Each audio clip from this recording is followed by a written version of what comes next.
Good morning. You listen to FloorDaily.net, and I'm Kemp Harr. This morning, my guest is Joe Yarbrough, the president of CRI, the Carpet and Rug Institute. Joe, how you doing? I'm doing very well, Kemp. It's very nice to see you today. Yeah, we were together in Indianapolis at the CARE meeting, and we can get to some of that in a few minutes. So I thought we'd start out just with talking about what CRI is focused on in 2017. We've got a lot of things going on. Number one, the industry has a number of challenges that it's facing today. For example, I think one of the biggest challenges that our industry has today since the decline in 2005 and 6, we've gone a number of years now where our unit volume in this industry has been substantially below the unit volume that was sold during that peak period of time. I would submit that doing everything we can to increase sales and profitability by seeing that unit volume return would be a good thing for our industry, and it's certainly a challenge. One thing I'd like to add about that is, the carpet industry still a giant in the U.S., over $8 billion. It's double the next biggest category, which I believe is hardwood at around $3 billion. So still a very major surface category. And isn't it interesting to see how carpet, in the 50s was something that everybody had to have. So I don't know if it's a pendulum swing or what it is, but it does seem that there's been a continued erosion lately to hard surface from soft, right? Well, Kemp, I think, our statistics bear that out, that we have seen a continued decline over the last 10 years or so from the share that soft surfaces had of the floor versus hard surface today. Obviously, it's probably an aspirational thing, something like fashion and wide ties. Right.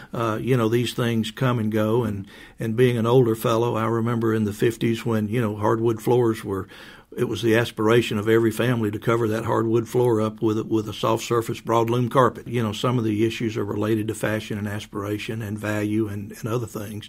But I submit that carpet still maintains that 2x share of any other category because it is still one of the best values and one of the best fashion items that a consumer can have in their home or in a business. Mm-hmm. I need to add, too, I said that $8 billion number just a second ago. That's just carpet, and your Carpet and Rug Institute, so that's more of a $10 billion number when you bring the rugs in.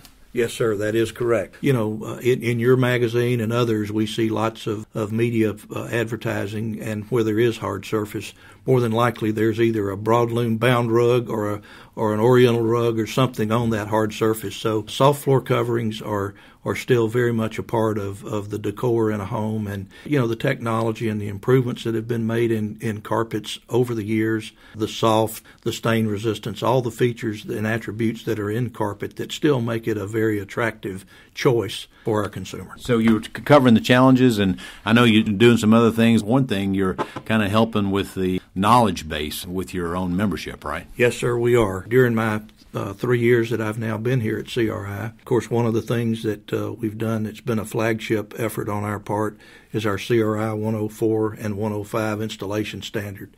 The last time you and I spoke on this program, we were making that document, or two documents actually, one for commercial and one for residential.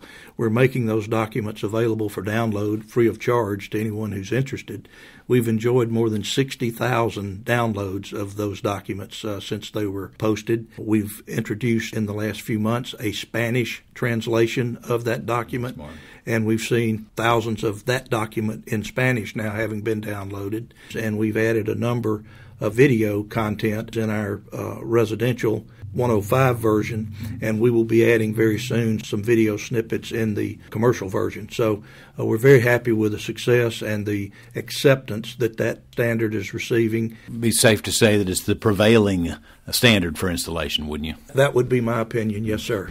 All right. We probably bring up what's going on, some big news from CARE. Definitely want to cover this, is that this organization, which represents primarily the manufacturers in the business, has agreed to again fund the Voluntary Product Stewardship. So tell us a little bit about that, if you would. Well, the Voluntary Product Stewardship program was actually funded by CRI membership to support the efforts of post-consumer carpet collection and sorting industry across the United States. As we introduced it back in 2015, at that time it was intended to be a 2-year program. We are operating here in the year 2017, so it's already a 3-year program. And with the challenges that the collector sorter community is having across the country, our membership felt it was prudent to extend that program And so I'm happy to confirm that it will be funded for the year 2018, and we will see how it goes from there. And the other part is announcing it early, as we did at the CARE conference a few weeks ago. It also gives those in that community who are, quite frankly, struggling in this economy today with the cost comparison of virgin materials versus the cost incurred in recycling. So giving them some advance notice that this is coming and will be continued or extended at least through 2018, I think provides them with some surety to be able to try to run their businesses more effectively. And, just some specifics on that. And this is not chump change. I mean, you're talking $4 million here, so that should be a big help to these collectors and sorters. Well, we believe that it is, as we look at roughly 2.5 years, almost 3 years now of providing support. We've seen different business models in this community of collectors, sorters, and entrepreneurs. Mm-hmm. Some are having a more successful outcome than others, just like any business competitive arena, but yes, the funds that are being provided through this program, it's without fail with everyone we work with says this is being helpful to their ability to operate and maintain a business. All right, so we were talking right before this interview, and you said you've added some staff. So let's talk about Richard Turner and what he's going to be doing with you. Okay, well, thank you, Kemp. It's a great pleasure when you have a history with individuals where you know their capabilities and you know their experience. Richard Turner and I worked together at Mohawk Industries for a couple of decades or more. Richard served as Senior Manager of Sustainability and Regulatory Affairs for Mohawk. He also serves on numerous technical committees with ASTM, the American Society for Testing Materials, for the International Organization for Standardization, that's ISO, and also for NSF and ANSI.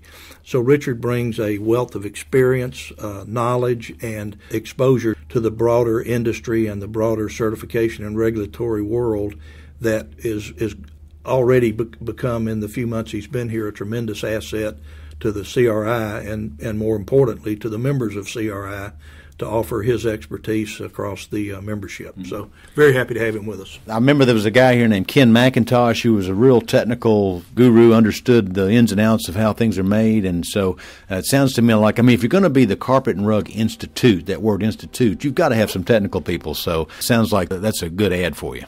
Yes, sir, no doubt about it. Mm-hmm. All right. So you've also got some news around this Green Label Plus program and some of its acceptance, right? That is true. For about the last 3 years, the federal EPA has been working on a pilot program to define attributes that products might have that could allow them to be identified as environmentally preferred products for the purchasing activities that go with their GSA activities and other government recommendations. CRI and others, associations with other flooring and other building product industries. All right, we're about out of time, but one last question real quick. I know you've been trying to talk to the consumers and using social media for that, right? Boy, we have, Kemp, and in the fourth quarter of last year, we had 3 social media campaigns. And those campaigns were extremely successful. We were able to reach with our messaging on the beauty of carpet and some of the many attributes that carpet has in a home environment. And we had more than 60 million impressions across the country with that campaign. It was so successful that we've elected to continue that program. And in the second quarter, we've just had a more focused campaign, and we've seen more than 25 million impressions with this most recent campaign. With a limited budget, a modest budget, we've been able to make a significant impact on recognition of soft surface and particularly carpet with consumers across the country. All right, Joe, it's great to catch up with you and hear what CRI is focused on. Again, been talking to Joe Yarbrough, the president of the Carpet and Rug Institute, and you've been listening to Kemp and FloorDaily.net.